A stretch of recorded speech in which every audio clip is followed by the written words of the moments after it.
Chers frères et sœurs, bonsoir. C'est encore un plaisir pour nous de nous retrouver encore à ces lieux pour continuer avec des enseignements. Comme il a déjà été annoncé, c'est l'heure où nous allons suivre quelques conseils concernant notre santé physique. Comme la semaine passée, nous étions en train de parler sur les facteurs ou soit les remèdes naturels que Dieu nous a disposés pour que nous puissions vivre à bonne santé. Alors, nous sommes toujours dans la continuité de ces remèdes parce que cela s'avère que ces remèdes sont très importants et puis sont très efficaces bien qu'ils soient gratuits. Aujourd'hui, nous allons parler sur l'air pur.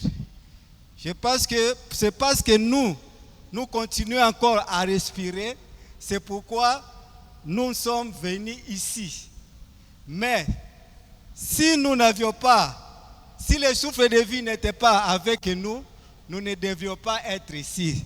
C'est pourquoi nous allons parler ce soir de l'importance de l'air dans notre corps et puis quels sont les bienfaits qui nous assurent.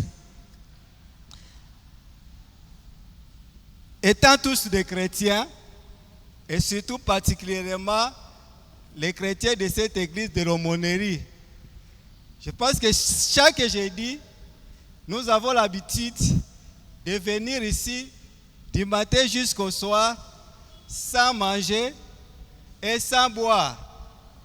Mais nous continuons encore à vivre. Je ne sais pas si nous avons osé un jour de passer soit même 10 minutes sans respirer, sans prendre de l'air. Je ne sais pas si dans quel état où nous pouvons nous retrouver. Cela s'avère que nous pouvons vivre. Il est possible que nous puissions vivre 5 à 6 semaines sans manger. Nous pouvons encore vivre même 5 à 6 semaines. Il est possible. Et il est encore possible que nous puissions vivre quelques jours sans boire de l'eau. Mais il y a possibilité que nous puissions encore vivre. Mais sans prendre de l'air, sans respirer de l'air, nous ne pouvons que vivre quelques minutes. Cela ça veut dire que l'air vraiment a une influence directe sur la vie. C'est-à-dire que l'air vraiment a une influence vivifiante vraiment sur le corps et même sur l'esprit. Si nous allons dans la Bible au commencement, quand Dieu a résolu de créer l'homme, il a formé l'homme à partir de la poussière.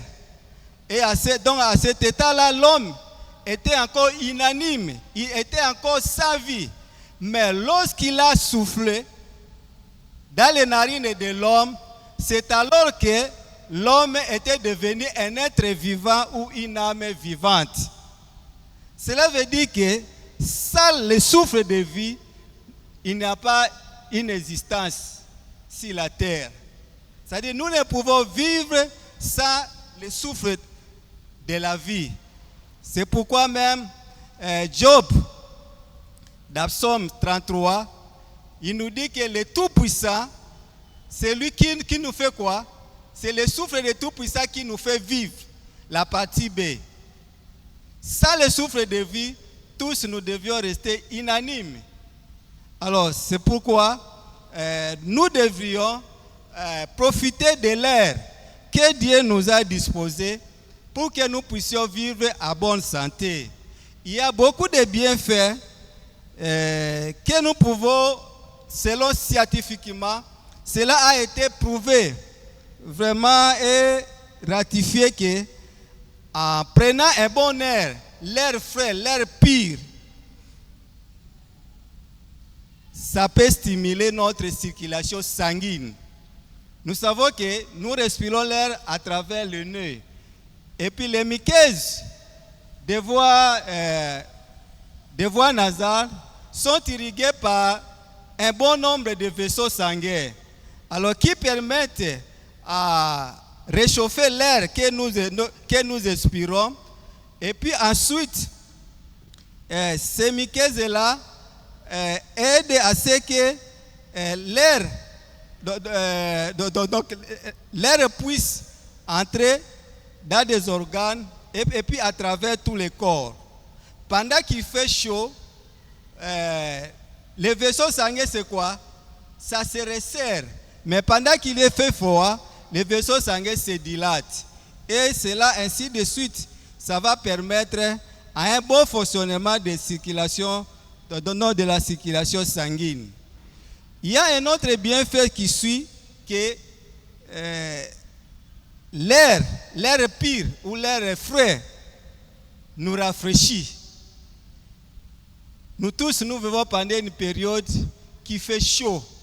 Parce que nous avons tous besoin de l'air. Nous avons toujours eu cette tendance d'aller prendre un bon air là où il fait frais. Alors donc ça rafraîchit le corps. Et quand ça rafraîchit le corps, et ça nous fortifie. Ça donne un petit tonus dans notre corps, un peu de la force. C'est-à-dire que le corps, donc l'air a cette capacité-là, vraiment de rafraîchir le corps et de nous donner encore la force. L'air frais aussi a la capacité de calmer les nerfs. Vous voyez que beaucoup d'entre nous ont des problèmes de névralgie, des nerfs qui sont tendus. Il y a d'autres gens qui sont dans l'irritabilité, dans l'anxiété, dans le stress.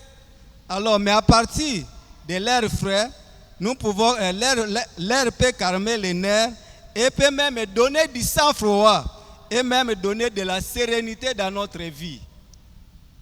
Par contre, si nous expirons de l'air qui est pollué, ça va nous donner du stress. Ça va créer, donc ça va produire des hormones, alors qui nous poussent à avoir beaucoup de stress, beaucoup d'irritabilité, même beaucoup d'anxiété.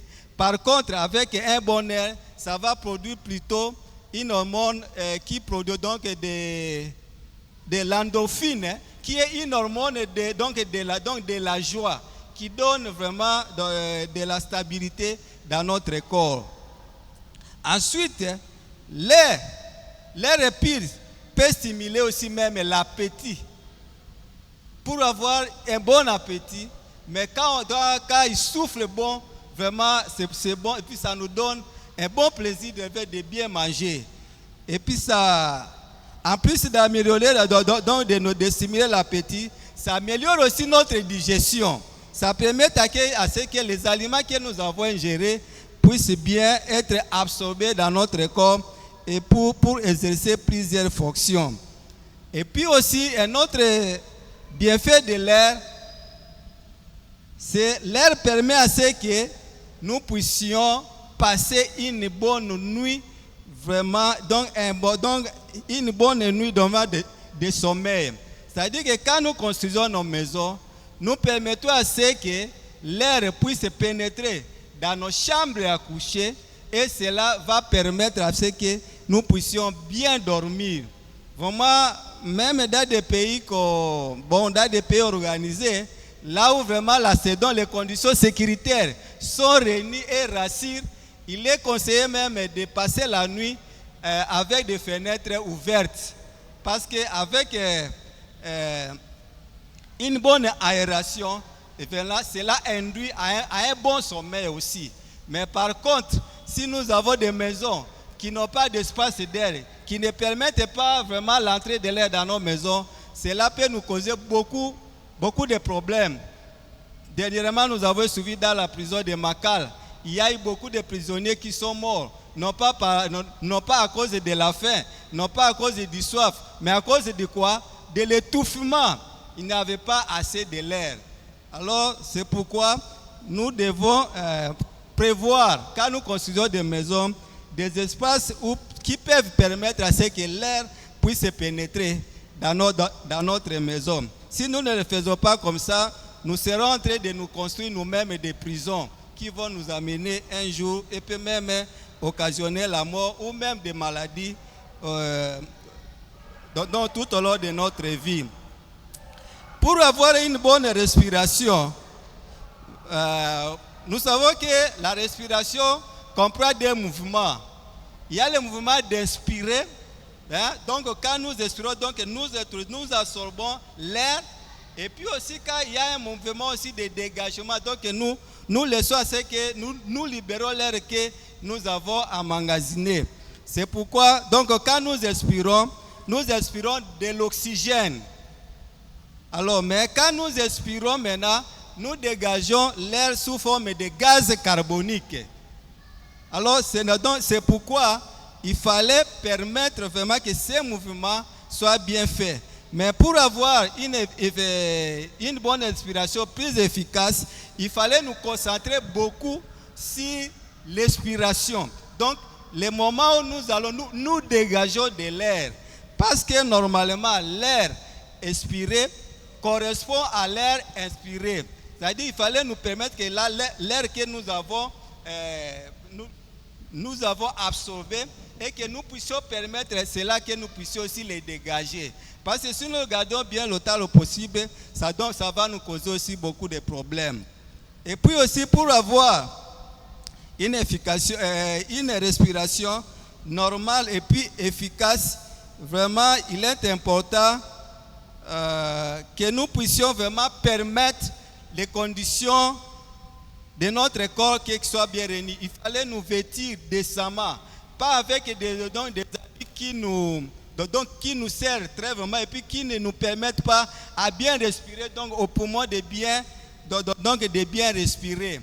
Et puis si possible même, Ellen White nous conseille même dans les derniers temps, pour bien vivre, il fallait passer notre vie dans des campagnes. Parce que là, il fait bien avec la verdure, vraiment avec une forêt dense, cela vraiment nous donne un bon air. Tandis qu'ici en ville, avec l'industrialisation, les fumées qui fusent de partout, avec la poussière, et puis cela peut causer beaucoup de dommages à notre santé. Vraiment, en peu de temps, parce que je vois déjà la et debout, voilà à quelque sorte ce que nous pouvons retenir de l'air pur que Dieu nous a créé et que nous pouvons vraiment nous en profiter pour que nous puissions garder notre santé en bonne et due forme. Nous vous remercions pour votre attention et puis que Dieu vous bénisse au nom de Jésus. Amen. Amen.